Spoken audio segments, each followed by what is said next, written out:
Well, hello, Carson. Thank you so much for agreeing to do the interview for the Choral Artists of Carmel. And I would just like to say hello and thank you again.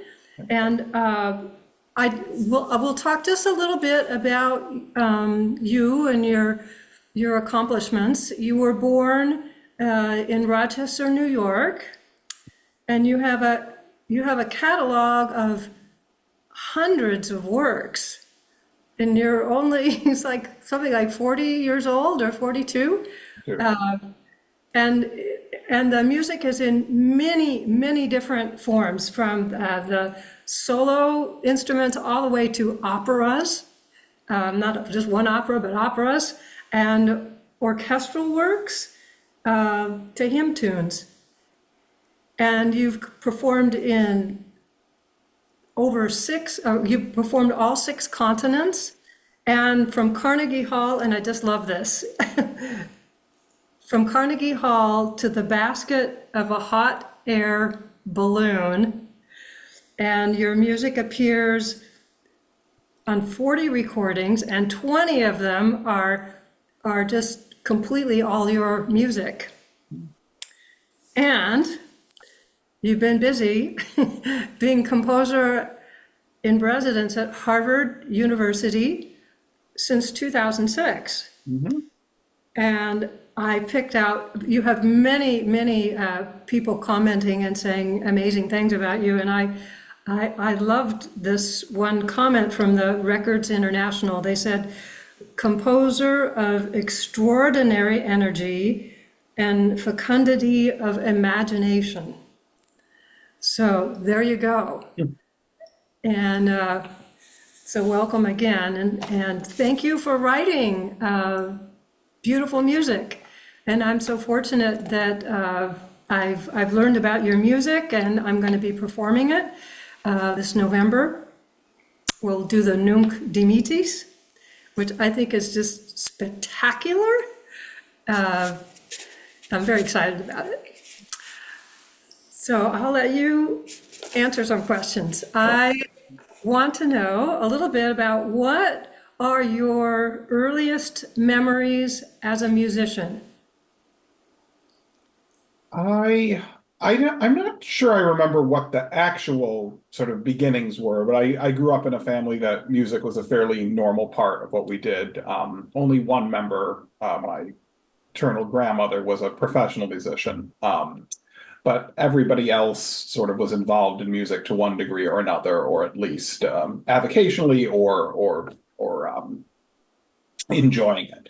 So it was a very normal thing. So I don't really remember any time of life without some involvement in music. And I was started on piano lessons very early, and that sort of evolved over time into the organ, which is my primary instrument, and beginning to compose about age 9 or 10. Wonderful, wonderful. And what is your musical education? I guess it started as in childhood. Yeah, I studied piano and organ and a little bit composition before college, and then I went to college at Harvard University, where I focused on composition, studying there. And then graduate school at Carnegie Mellon in Pittsburgh. And then after that, I returned to Harvard to join the staff. Wow, that's that's pretty exciting. They had their eye on you all the time.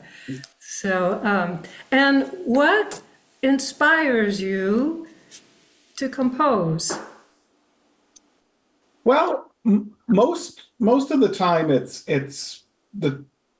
specific projects or the chance to work with people that I have a satisfying musical relationship with. Nearly all my pieces have emerged out of that context. They're either commissioned or they're for a very particular performance or some sort of impetus. I don't have a lot of interest in writing music that isn't going to serve some function for somebody. So I've not written a lot of pieces and just sort of put them in the drawer and hoped something happened. So what really is motivating is knowing that someone wants this and they're going to use it. Wow. And did you know that first off, or is that something that evolved? Like who you were writing for? It was pretty early on, yeah. That was the mode, that's the, at least for me, it's true for many other people too, I know. Sort of the motivating part is knowing that someone wants it and is going to do something with it. And sometimes schedules, sometimes knowing exactly when it needs to be done helps. And may I ask, do you remember some of your first compositions and what were they about? And Yeah, I remember some. They were mostly at the time that I remember my first few pieces were pieces for the cello because although I am a keyboardist, I did take some lessons in the cello for a few years, and those few years just sort of happened to coincide with the time that I started composing pieces. So I remember some of my first few pieces were cello pieces, and then were followed by some piano and organ pieces, and then leading to other things, choral music, chamber music, orchestra music, sort of all came on from there. and did you present them for family or friends, or was it a collegiate thing, or? The earliest piano pieces I played myself, but fairly early on I wrote.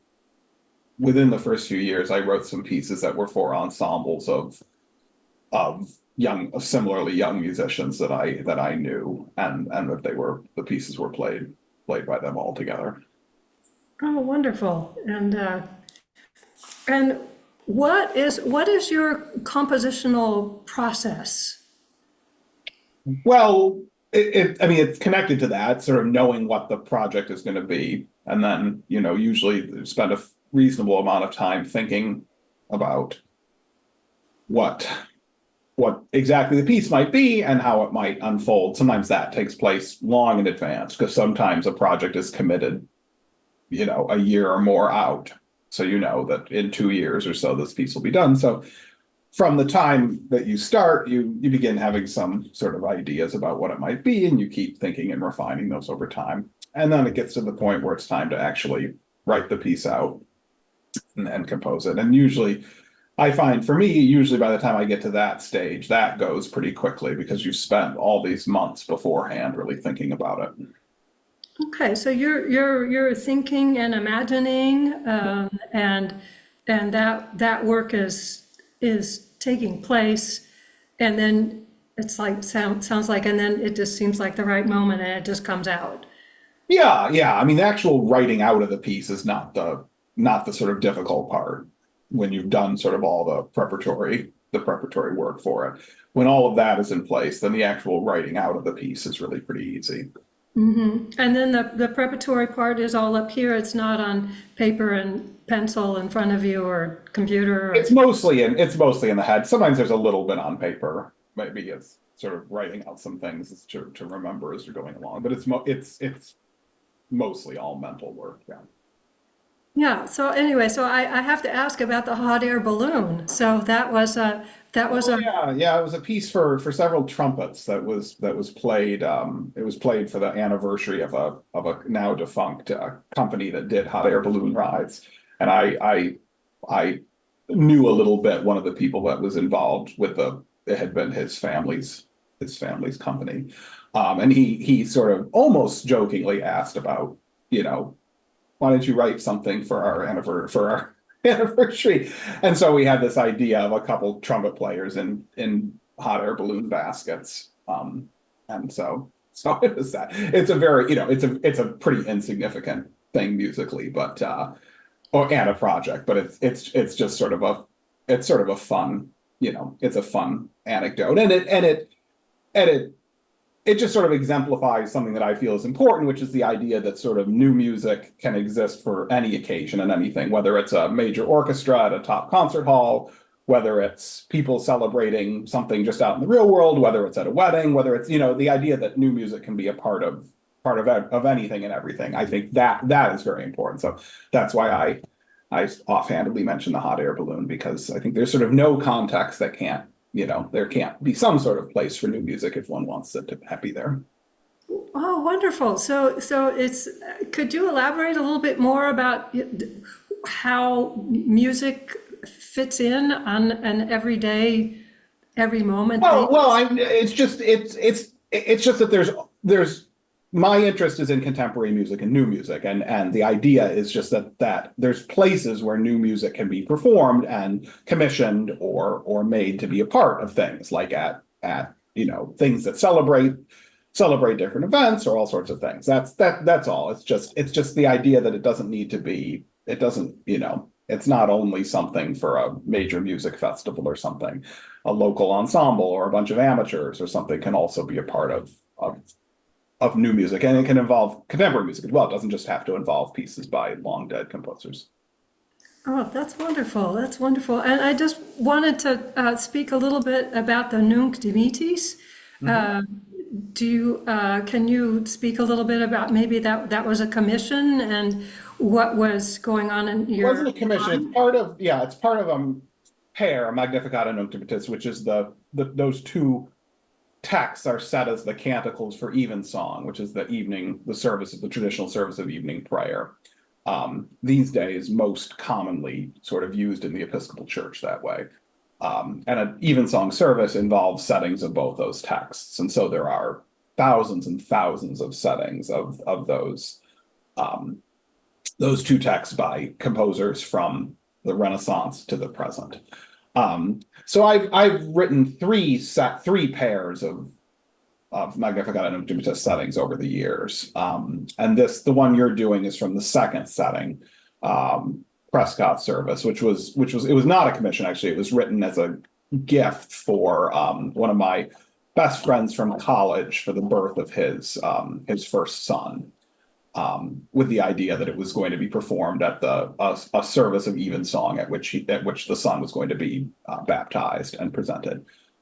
So the musical setting was a gift for them. Oh, that's so lovely. Thank you. I didn't know that. That means so much. That's absolutely lovely. And well, again, I just want to say thank you for sharing this interview with me, and I will share it with my singers and our audience because I think this helps in understanding the amazing gift of music. And thank you so much. Thank you. And I'll really enjoy doing your piece even more. Now I have the backside story. So thank you. Absolutely. Thank you.